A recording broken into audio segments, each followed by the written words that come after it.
আল্লাহ যদি কাউকে রাস্তা হারায় দেয়, সে কি কোনোদিন রাস্তা খুঁজে পায়?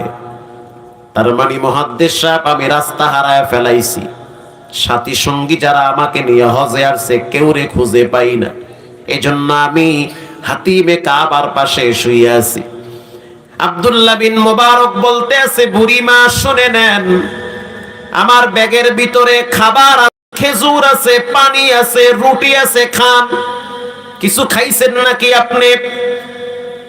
বৃদ্ধ মহিলা বলতেছে, আল্লাযী হুয়া ইউতঈমুনি ওয়া ইয়াসকিন, আমার রব আমারে টাইম টু টাইম খাবার খাওয়াইছে। আল্লাহু আকবার বলেন। রিবাব কমায় দেন। আমার রব আমাকে টাইম টু টাইম খাবার খাওয়াইছে। আব্দুল্লাহ বিন মুবারক বলতেছে, বুড়িমা, আপনার মতো একজন মা আমার ঘরে আছে, মনে কষ্ট নিবেন না, রাগ কইরেন না। আমার ব্যাগের ভিতরে শুকনা খাবার আছে, এগুলো আপনি গ্রহণ করেন। মহিলা বলতে আছে, সুম্মা আতিম্মুস সিয়ামা ইলাল লাইল, তোমাদের রোজাকে তোমরা সন্ধ্যা পর্যন্ত করো, আমি তো রোজা রাখছি, অতএব সূর্য ডুবার আগে আমি তো খাবার খাইতে পারি না। আল্লাহু আকবার বলেন। আব্দুল্লাহ বিন মুবারক বলল, বুড়িমা, সফর অবস্থায় তো ফরজ রোজাও ভাঙ্গা যায়, অতএব নফল রোজা রাখছেন, এটা আপনি ভেঙ্গে ফেলেন, আপনার কষ্ট হবে। মহিলা বলতে আছে, ওয়া আন তাসুমু খায়রুল লাকুম ইন কুনতুম তা'লামুন,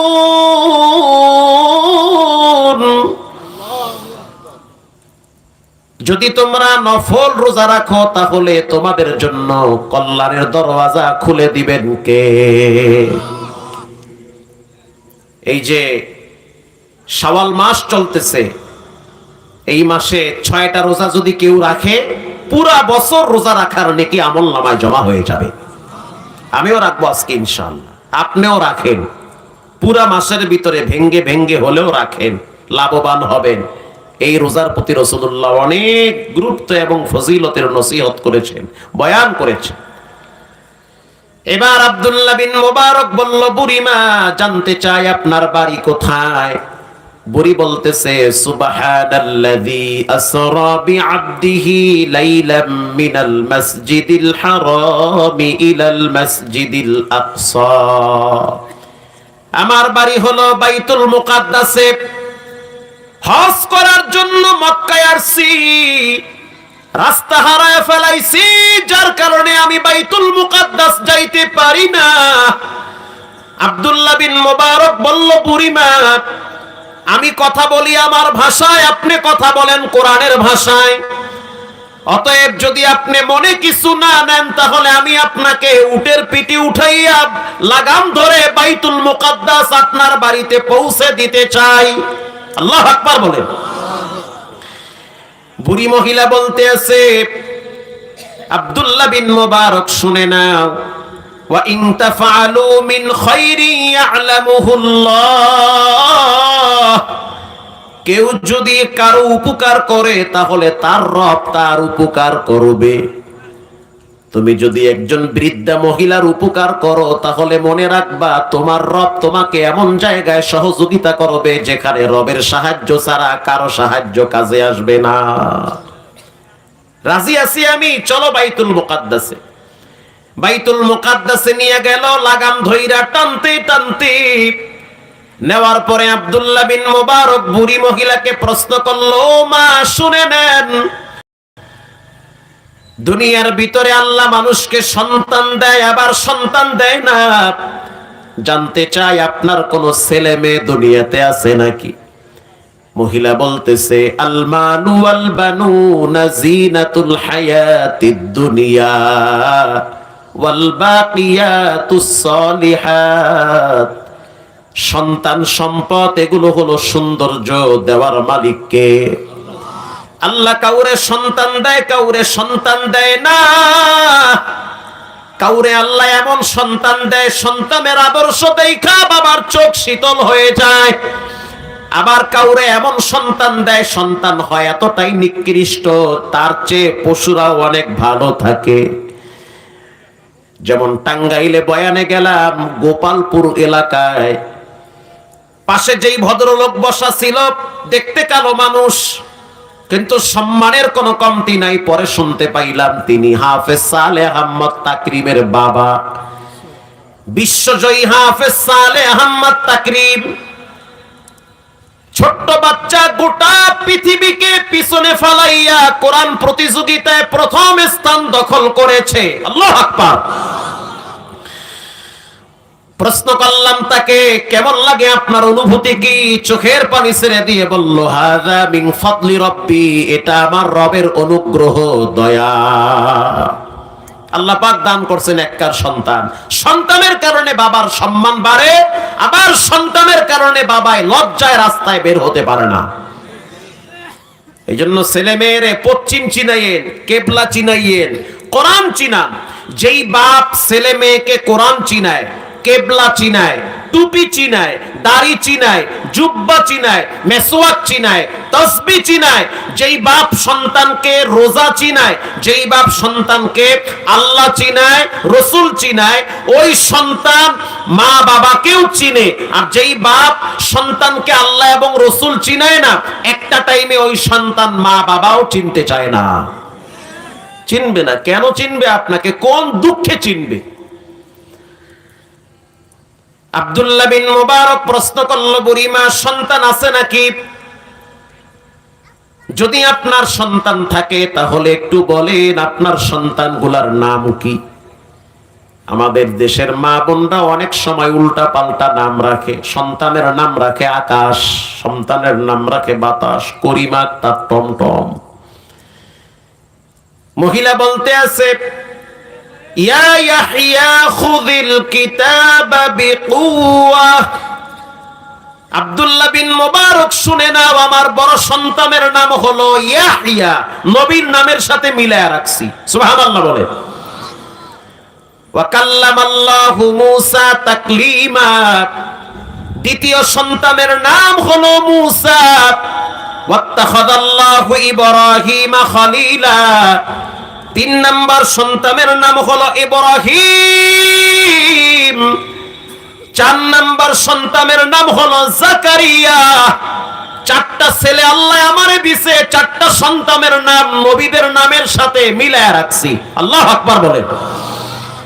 আব্দুল্লাহ বিন মুবারক প্রশ্ন করলো, বুড়িমা আমি কথা বলি আমার ভাষায়, আর আপনি দেখি কথা বলেন কোরআনের ভাষায়, তাহলে কোরআনটারে কি পরিমাণ আয়ত্ত করেছেন, কারণটা কি? মহিলা বলতে আছে, মা ইয়ালফিদু মিন কাউলিন ইল্লা লাদাইহি রাকিবুন আতীদ। বান্দা যেই কথাটাই বলে সেই কথাটা রেকর্ড হয়ে যায়, যেই কাজটাই করে সেই কাজটা ভিডিও হয়ে যায়। আমি সিদ্ধান্ত নিছি 30, 40, 50 বছরের জিন্দেগি, হঠাৎ হঠাৎ মানুষ দেখি দুনিয়ার থেকে বিদায় হয়। দুনিয়া থাকার জায়গা না, চলে যাওয়ার জায়গা। পৃথিবীর ভিতরে কেউ টিকতে পারে না, আমিও পারবো না। অতএব আমি চিন্তা করে দেখলাম আমার প্রত্যেকটা কথা যেন আল্লাহর কোরআন থেকে হয়। গুনাহ তো হবেই না, বরং প্রতিটা হরফে হরফে 10টা নেকি জমা হয়ে যাবে। কোরআনের প্রতি মহিলার কি পরিমাণ ভালোবাসার মহব্বত! এ জীবনে আপনি কয়জন হাফেজের বাপ দেখছেন আমার জানা নাই। আমি 4 তারিখে বয়ান করছি বগুড়া গাবতলীতে, যেই মসজিদের উদ্যোগে বয়ান করলাম। যাওয়ার পরে শুনলাম মসজিদের মোতাওয়াল্লি যিনি, 9টা ছেলে 9টাই হলো কোরআনের হাফেজ, আবার মাওলানা। জামিল মাদ্রাসার মুহাদ্দিস সাহেব ছিল, কারবালার মুহাদ্দিস সাহেবরা ছিল। তারা আমাকে বলল, হুজুর যদি জান্নাতি মানুষ দেখতে চান এই মুরব্বির দিকে তাকান, 9টা ছেলে 9টাই কোরআনের হাফেজ। বাহিরের কথা বাদ দিলাম, আমার ঘরের ভিতরে তো প্রায় 6 থেকে 7টা কোরআনের হাফেজ। আলহামদুলিল্লাহ, সম্মান আল্লাহ কমায় নাই, ঠগায় নাই, বরং সন্তানদেরকে যদি আপনি কোরআনের তালিম দেন, সম্মান দেওয়া আর রিজিকের দেওয়ার দায়িত্ব নিয়েছেন কে? ফরিদপুর একটা মহল্লায় বয়ানে গেলাম, বললেই সবাই চিনবেন, বলার দরকার নাই। যেই মহল্লায় বয়ানে গেছি, ইমাম সাহেব বলল, হুজুর জীবনে কত মানুষের জানাজায় গেছেন আপনি? আমি বললাম হিসাব নাই। সে আমাকে বলল, হুজুর জীবনে কত মানুষের লাশ কবরে রাখছেন? আমি বললাম ভয়েতে আমি মানুষ রাখতে পারি না, ডর লাগে আমার। সে আমাকে বলল, জীবনে কত মানুষের কবরের পাশে দাঁড়াইয়া জিয়ারত করছেন? আমি বললাম অভাব নাই। আমি তো কয়েকদিন আগেও সাইদি ফাউন্ডেশনে এশারের নামাজ পড়ছি, কংসনগরে বয়ান করলাম, এশারের নামাজ পড়লাম পিরিজপুরে সাইদি ফাউন্ডেশনে। নামাজের পরে দেখলাম ছোট ছোট বাচ্চারা শহীদ আল্লামা দেলোয়ার হোসেন সাইদি রাহিমাহুল্লাহর কবরের পাশে দাঁড়ায় দাঁড়ায় কোরআন তেলাওয়াত করে। কিছু মানুষ কবরে যায়, তার জন্য মানুষ দিল থেকে দোয়া করে। আবার কিছু মানুষ মরার পরে কিছু মানুষ বলে আরো আগে মরা উচিত ছিল।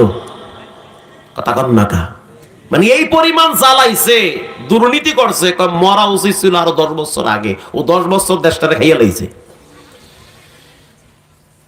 ইমাম সাহেব বলল, এই মহল্লায় এমন একটা কবর আছে, যদি দাঁড়ান তাহলে আপনার দিলে শান্তি পাবে। আমি বললাম কার কবর? সে বলল একজন নারীর কবর, যার কিনা 4টা সন্তান, 4টাই কোরআনের হাফেজ। বাবা ক্যান্সার রোগে আক্রান্ত হয়ে মারা গেছে, মা অসুস্থ, মানুষের দোকানে দোকানে কেতলি ভৈরা পানি পৌঁছায়া দিত। মায়ের জীবন যুদ্ধ শুরু হয়ে গেছে। মা তো যে পেটে রাখে সে বুঝে সন্তানের কি মায়া। মা সিদ্ধান্ত নিছে যত কষ্ট হোক সন্তানগুলারে হাফেজ বানাতে হবে। কিন্তু জীবনের কি ভাগ্যের নির্মম পরিহাস, আল্লাহর পরীক্ষা শুরু হয়ে গেল। বাবা এত মারা গেল, মা অসুস্থ হয়ে বিছানায় পড়ে গেছে। বিছানায় পড়ে যাওয়ার পরে সন্তানদের কাছে খবর পাঠাইলো, শেষবারের মতো আমাকে দেখতে আসবা।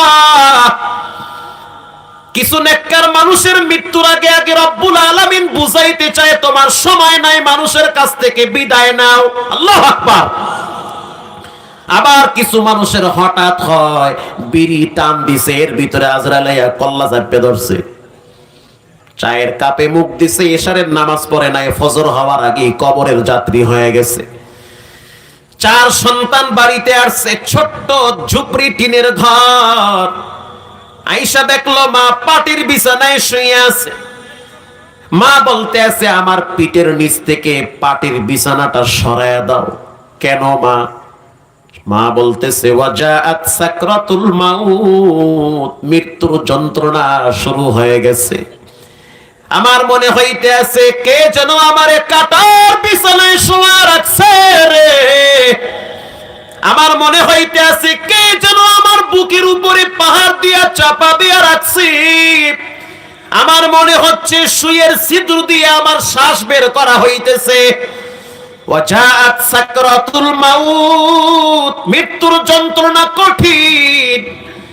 যুবক ভাইরা আমার, মৃত্যুর যন্ত্রণা থেকে বাঁচতে পারবা না, সময় থাকতে রবের দরবারে তওবা করো। সন্তান বড়টা যেটা বুঝতে পারছে, সে তো কিতাবখানায় পড়ে, হাদিস পড়ে। সে আস্তে করে মায়ের মাথার কিনারায় বৈশা কানের কাছে মুখটা লাগাইয়া সূরা ইয়াসিন তেলাওয়াত শুরু করে দিয়েছে। যখনই সূরা ইয়াসিন তেলাওয়াত শুরু করলো, মা বলতেছে, বাজান আরো একটু ভালো করে পড়ো, আমার তো শুনতে ভালোই লাগে। মনে হচ্ছে পাহাড়টা কে যেন আস্তে করে সরায়া দিতেছে। যেটা মেজ সন্তান, তাকে বলা হয়েছে, তুমি কেন বসে আছো? তুমি আল্লাহর কোরআন থেকে সূরা রহমান পড়ো। মুমূর্ষ ব্যক্তির কাছে কোরআন তেলাওয়াত করলে তার ভিতরের অশান্তিটা একটু হালকা হয়ে যায়। আল্লাহু আকবার। ছোট সন্তানটা পায়ের কিনারায় বসে বসে সূরা ইখলাস তেলাওয়াত করে। একটু পরে মা ডেকে বলল, সন্তান, আমি আমার চোখ দিয়া দেখতেছি কে যেন মাথায় পাগড়ি পইরা আমার দিকে আগায় আসতেছে। সন্তান বুঝতে পারছে, তাতানাজ্জালু আলাইহিমুল মালাইকা আল্লা তাখাফু,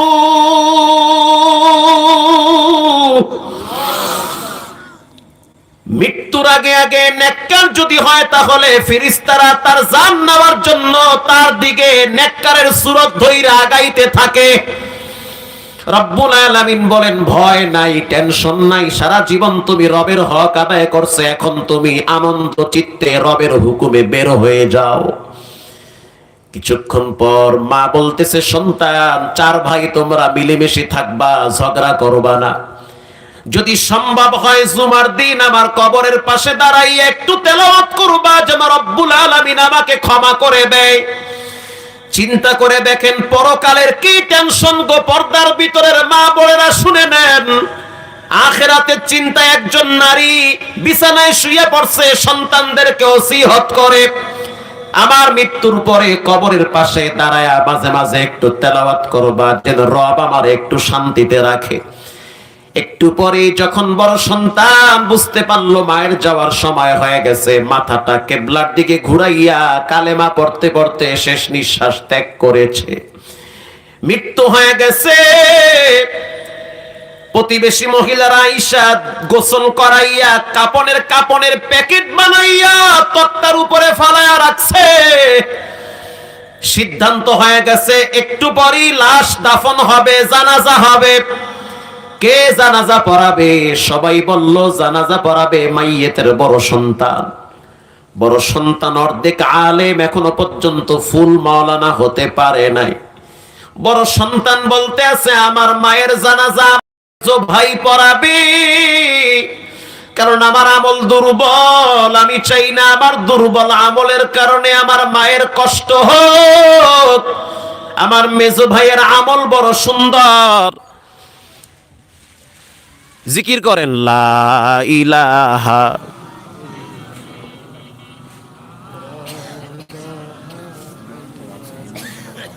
জি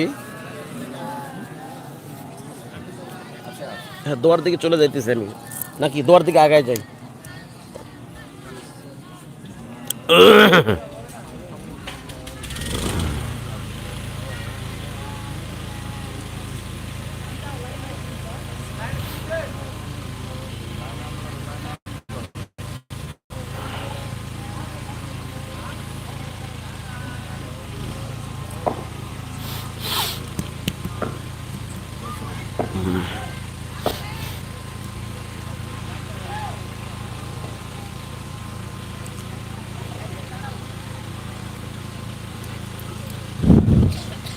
লা ইলাহা ইল্লাল্লাহু মুহাম্মাদুর রাসূলুল্লাহ।